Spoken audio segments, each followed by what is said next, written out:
حضور نے فرمایا آؤ میں تمہیں پچھلے زمانے کے ایک ایماندار نوخیز ولی اللہ کی بات سناؤں. پچھلے زمانے حضور نے فرمایا پچھلے زمانے میں ایک بادشاہ جادو کے زور پہ حکومت کرتا تھا. جب وہ ایک جادوگر اس نے رکھا ہوا تھا تو جادوگر اس کو جادو بتاتا, وہ جادو کے زور پر حکومت کرتا. جادوگر بوڑھا ہو گیا تو کہنے لگا بادشاہ کوئی نوجوان میرے پاس بھیج دے, اب میں بوڑھا ہو گیا ہوں, میرا پتہ کوئی نہیں کب مر جاؤں. ایک نوجوان کی ڈیوٹی لگائی, بڑا زیرک سمجھدار, اپنے رعایا میں سے چن کے جو ذہین فطرت مزاج بچہ تھا وہ اس نے لگایا. اللہ کے محبوب علیہ الصلوۃ والسلام فرماتے ہیں بچہ جادو سیکھنے لگا, وقت گزرنے لگا. بچہ جب جادو سیکھنے جاتا تو رستے میں ایک راہب بھی تھا جو انجیل جانتا تھا. وہ اللہ اللہ سکھاتا, لوگوں کو حضرت عیسیٰ علیہ السلام کی تعلیمات سے آگاہ کرتا. اس نے دیکھا کہ یہاں بھی لوگ اکٹھے ہیں تو وہ بچہ اس راہب کے پاس بھی اٹھنے بیٹھنے لگا. اب جب اس کے ساتھ اس کی گفتگو بڑھنے لگی تو اس کو باتوں میں لذت آنے لگی. اس نے راہب نے پوچھا کہ تو کون ہے اور کس طرح سے آیا ہے, کیا تیرا معاملہ ہے؟ اس نے کہا جی میں جادو سیکھنے جاتا ہوں, آپ کی باتیں مجھے بڑی اچھی لگتی ہیں. اس نے کہا دین سیکھ. جادو سیکھنے والے کافر ہو جاتے ہیں, قرآن و دین سیکھنے والوں کو اللہ کامل ایمان عطا فرماتا ہے. فرمایا یہ سیکھ. بچہ بیٹھنے لگا, اس کے پاس آنے لگا, باتیں دل میں گھر کرنے لگی. ایک وقت آیا کہ مسلمان ہو گیا. اور مسلمان کیسے ہوا؟ بچہ کہتا میں تجربہ کر کے ہوا. اب میں تھوڑا سا وقت جادوگر کے پاس بھی جاتا اور باقی سارا وقت وہاں بیٹھتا. میں ایک دن جا رہا تھا تو رستے میں اژدہا تھا, بہت بڑا سانپ تھا, رستہ روک کے کھڑا تھا. یہ حضور نے بیان کی حدیث. نبی پاک صلی اللہ علیہ وسلم فرماتے ہیں بچہ کہتا ہے کہ رستے کے اندر سانپ ہے, رستے بند ہے, لوگ چھتوں درختوں پہ چڑھے ہیں, راش ہے. کہتے چھوٹا سا روڑا میں نے اٹھایا تو میں نے کہا اللہ اگر جادوگر سچا ہے تو اسے مار دے. چھوٹا سا روڑا میں نے پھینکا, اژدہا کوئی نہ مرا. پھر چھوٹا روڑا اٹھایا, میں نے کہا اللہ اگر وہ عالم سچا ہے تو اسے مار دے. اب جب میں نے روڑا مارا تو اژدہا مر گیا.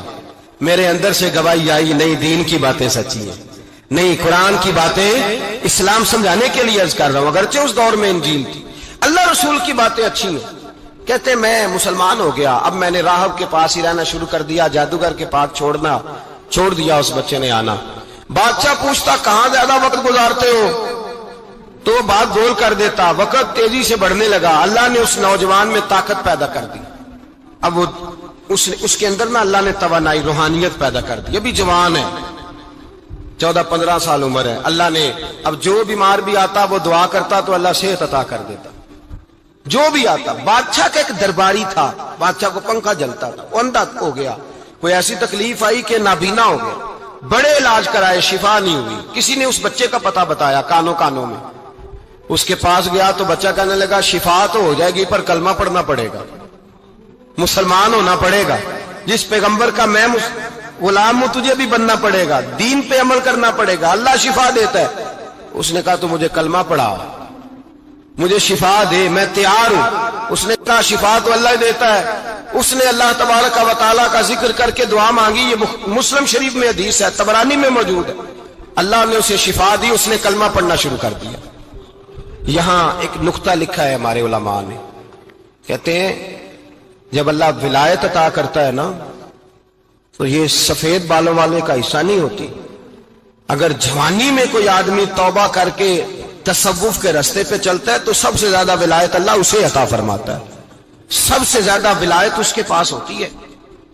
ابھی اس کے بال کالے ہیں, چڑھتی جوانی ہے, دعا کی تو اللہ نے, اور حدیث پاک میں موجود ہے کوڑے آتے تو شفا یاب ہو جاتے, اندھے آتے تو شفا یاب, برس والے آتے تو اللہ سے دے. جوان ہے. بادشاہ کے پاس وہ واپس گیا, وہ جو آدمی جس کی آنکھیں ٹھیک ہوئی تھی. بادشاہ نے پوچھا کہ کیسے شفا ملی تو کہنے لگا میرے رب نے شفا دی. بادشاہ سجدے کراتا تھا, اپنے آپ کو منواتا تھا معاذ اللہ. کہنے لگا میرے علاوہ کون رب ہے؟ اس نے کہا وہی رب ہے جس نے تجھے پیدا کیا ہے, اور وہی رب ہے جس نے مجھے اندھے کو آنکھیں دی ہیں, وہی ہے میرا مالک. کہا اچھا تو مجھے نہیں مانتا؟ کہا نہیں میں اپنے رب کو مانتا ہوں. بادشاہ نے اسے سزا دی, ستایا. اس نے بچے کا پتہ بتایا, پھر بچے کو بلا کے ستایا تو اس راہب کا پتہ بتایا. راہب بھی قتل ہو گیا, نابینا بھی قتل ہو گیا. بادشاہ نے کہا سپاہیوں سے اس بچے کو لے جاؤ اور پہاڑ کی چوٹی پہ جا کے نیچے پھینکو تاکہ مر جائے. بچہ پہاڑ کی چوٹی پہ گیا تو ہاتھ اٹھا کے کہنے لگا یا اللہ میرے لیے نہیں اپنے لیے, میرے لیے نہیں اپنے لیے انہیں اپنی قدرت کے جلوے دکھا. میرے لیے نہیں. اللہ کے بندے اپنی جان بچانے کی دعائیں نہیں مانگتے, اپنے لیے انہیں اپنی قدرت کے جلوے دکھا. یہ دعا مانگی, جتنے لوگ ساتھ آئے تھے وہ سارے زمین پہ گرے اور سب مر گئے, پہاڑ سے گر کے مر گئے. بچہ واپس سیدھا بادشاہ کے پاس کہنے لگا لو بھائی میرے رب نے مجھے بچا لیا ہے.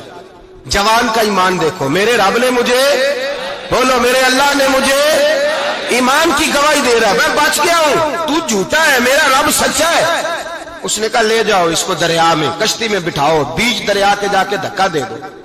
بیٹھے کشتی میں, دریا کے بیچ گئے, اور جب جا کے وہاں اس کو دھکا دینے لگے تو اس نے کہا اللہ میرے لیے نہیں اپنے لیے انہیں اپنی قدرت کے جلوے دکھا. بس ایک طوفان سا آیا, جتنے سپاہی ساتھ آئے تھے ڈوب کے مر گئے. وہ بچہ اٹھا اور سیدھا پھر بادشاہ کے پاس, اسی کے پاس کہنے لگا لو بھائی میرے رب نے مجھے بچا لیا ہے, تیرے پاس آیا ہوں. وہ کہنے لگا تو کیا مصیبت میرے گلے پڑ گئی ہے, کیسے جان چھوٹے گی؟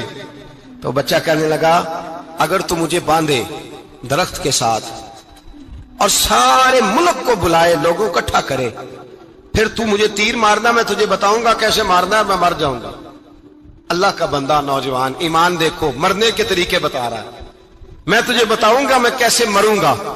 یہ بات کہی, بادشاہ نے سارا مجمع جمع کیا, ملک سارا باہر آ گیا, درخت کے ساتھ باندھ دیا. کہنے لگا بھائی لوگوں یہ مجھے مارنا چاہتا تھا, مار نہیں سکا, اب میں اسے بتانے لگا ہوں کہ میں کیسے مروں گا. اسے کہو جب تیر مارے تو ساتھ میرے رب کا نام بھی لے, میں اپنے رب کے نام پہ جان دوں گا. ایمان کی پختگی میں اللہ کے نام پر جان دوں گا. اسے کہو رب کے نام پہ مارے, مر جاؤں گا. بادشاہ نے اللہ کہہ کے تیر مارا, پیشانی میں لگا, بچے کی روح پرواز کر گئی. جتنا مجمع کھڑا تھا سارا کلمہ پڑھ کے مسلمان ہو گئے, سارے مسلمان ہو گئے سارے. میرے رسول پاک سید عالم صلی اللہ علیہ وسلم نے نوجوانوں کو بتایا جب تمہارے اندر ایمان کی قوت آئے گی تو اللہ تمہاری مدد کرے. فرمایا وہ نوخیز ولی تھا, ابھی جوان رانا تھا, ابھی اس کی پیشانی پر جوانی کے آثار تھے, لیکن اس نے اللہ کو راضی کیا, رب کریم کو راضی. ولایت کا مطلب بڑھاپا نہیں, ولایت کا مطلب وہ نہیں کہ جب بڑا لمبا وقت گزر جائے تو پھر آدمی آئے کہ نہیں اب کیا کرنا ہے, اب مسجد ہی ہے, اب تو اس کے علاوہ گزارا ہی کوئی نہیں. تو اس وقت کا آنا اللہ کی بارگاہ میں قبول تو ہے, لیکن شاباشی اسی کو ملتی ہے جو جوانی کے وقت